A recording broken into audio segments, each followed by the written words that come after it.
නැව් සහ ගුවන් යානා අලු දූවිලි වගේ අතුරුදහන් වෙන. නාවිකයන් පවා යන්න බය ලෝකයේ බියකරුම තැනක් ගැන ඔබ අහලා තිබුණවද? දශක ගණනාවක් තිස්සේ විද්‍යාඥයන්ට පවා විසඳන්න බැරි වුණු මේ මහා අභිරහස බර්මියුඩා ත්‍රිකෝණය. අට්ලාන්ටික් සාගරයේ පිහිටි මේ ප්‍රදේශය වර්ග සැතපුම් ලක්ෂ 5ක් පුරා පැතිරිලා තියෙනවා. මේ කලාපය ලෝක ප්‍රසිද්ධ වෙලා තියෙන්නේ යක්ෂයාගේ ත්‍රිකෝණය කියන නමින්. ඒයි පසුගිය වසර 100 ඇතුළත මෙහිදී නැව් සහ ගුවන් යානා 100 ගණනක් අතුරුදහන් වෙලා තියෙනවා. ඒ කිසිම හොඩුවාවක් නැතිව. වඩාත්ම ආందోලනාත්මක සිදුවීම වුණේ 1945 දෙසැම්බර් 5 වෙනිදා. ඇමරිකානු නාවික හමුදාවට අයත් ෆ්ලයිට් 19 ගුවන් යානා 5ක් පුහුණුවීම් අතරතුර මේ ප්‍රදේශයේදී අතුරුදහන් වුණා. පුදුමය කියන්නේ ඒ යානා සොයන්න ගිය තවත් සහන සේවා යානයක් පවා අතුරුදහන් වීමයි. මේ අභිරහස ගැන විවිධ මත තියෙනවා.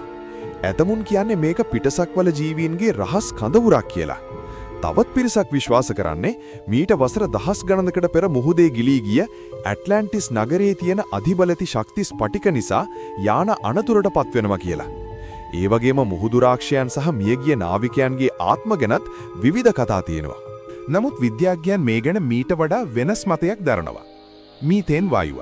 මුහුදු පතුලේ තියෙන මීතේන් වායු තැම්පතු පිපිරීම නිසා ජලයේ ඝනත්වය අඩු වෙලා නැව් එකපාරටම ගිලෙන්න පුරුවන්. චුම්බක විෂමතා.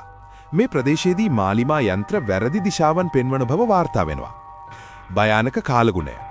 බර්මියුඩා ප්‍රදේශයේ ඇතිවන හදිසි කුණාටු සහ අඩි 100කට වඩා උස රෝග් වේව්ස් හෙවත් මාරාන්තික රළ පහරවල් ඕනෑම විශාල නැවක් විනාශ කරන්න සමත්. දත්තවලට අනුව ලෝකයේ අනෙක් සාගර කලාපවලට වඩා වැඩි අනතුරු ප්‍රමාණයක් මෙහි සිදුවන්නේ නැහැ කියලා සමහරු තර්ක කරනවා. නමුත් තවමත් විසඳාගත නොහැකි වූ ඇතම් අතුරුදහන් වීම නිසා මේ අභිරහස සදාකාලිකවම ඉතිරි වේවි. ඉතින් ඔබ මොකද හිතන්නේ? බර්මියුඩා ත්‍රිකෝණය තුල තියෙන්නේ ස්වභාවික අනතුරක්ද? නැත්නම් අපිට නොපෙනෙන අద్භූත බලවේගයක ක්‍රියාවක්ද? ඔබේ අදහස පහලින් කමෙන්ට් කරන්න. මේ වගේ තවත් රහස් දැනගන්න අපිව සබ්ස්ක්‍රයිබ් කරන්න, ෆලෝ කරන්න.